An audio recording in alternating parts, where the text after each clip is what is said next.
महाराष्ट्रात भ्रष्टाचाराच्या प्रकरणांमध्ये महसूल विभाग आणि पोलीस विभाग यांच्यात एक प्रकारची स्पर्धा सुरू असल्याचं चित्र समोर आले आहे. या स्पर्धेत महसूल विभाग सतत आघाडीवर असून पोलीस विभाग दुसऱ्या क्रमांकावर असल्याचे स्पष्ट झाले आहे. ही माहिती महाराष्ट्र लाचलुचपत प्रतिबंधक ब्युरोने जाहीर केलेल्या आकडेवारीतून समोर आली आहे. ACBच्या माहितीनुसार जानेवारी ते मार्च या कालावधीत राज्यातील भ्रष्टाचाराशी संबंधित बहुतेक प्रकरणांमध्ये महसूल आणि भूमी अभिलेख विभागातील अधिकाऱ्यांचा सहभाग आढळून आला आहे. त्यानंतर पोलीस, पंचायत समिती, शिक्षण विभाग आणि महाराष्ट्र राज्य वीज वितरण कंपनी लिमिटेडमधील अधिकाऱ्यांचा क्रमांक लागतो. या 3 महिन्यांच्या कालावधीत एकूण 443 गुन्हे दाखल करण्यात आले असून त्यामध्ये काही खासगी व्यक्तींसह सुमारे 375 जणांना अटक करण्यात आली आहे.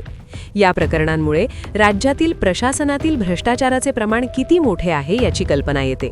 पुढील विश्लेषणात असे दिसून आले की या सर्व प्रकरणांमध्ये सामील असलेल्या अधिकाऱ्यांपैकी बहुसंख्य वर्ग अ चे अधिकारी आहेत. त्यानंतर वर्ग ब, क आणि ड या गटांतील अधिकाऱ्यांचा समावेश आहे. यावरून उच्च पदांवरील अधिकाऱ्यांचाही भ्रष्टाचारात सहभाग असल्याचे अधोरेखित होते. दरम्यान ACBने भ्रष्टाचाराशी संबंधित काही गंभीर प्रकरणांमध्ये आरोपी सरकारी अधिकाऱ्यांची मालमत्ता जप्त करण्यासाठी न्यायालयीन परवानगी मिळविण्यासाठी सरकारकडे प्रस्ताव सादर केले आहेत. मात्र राज्यातील सुमारे 20 वेगवेगळ्या विभागांतील किमान 100 अधिकारी ज्यांच्यावर भ्रष्टाचाराचे गुन्हे दाखल आहेत त्यांना अद्याप निलंबित करण्यात आलेले नाही.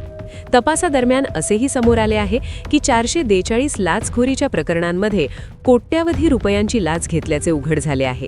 यामध्ये सर्वाधिक रक्कम विक्री कर विभागाशी संबंधित आहे. त्यानंतर पोलीस, सार्वजनिक बांधकाम विभाग, महसूल आणि भूमी अभिलेख विभाग, वन, पंचायत समिती आणि शिक्षण विभागांचा क्रमांक लागतो. यामुळे प्रशासनातील पारदर्शकतेबाबत गंभीर प्रश्न उपस्थित होत आहेत.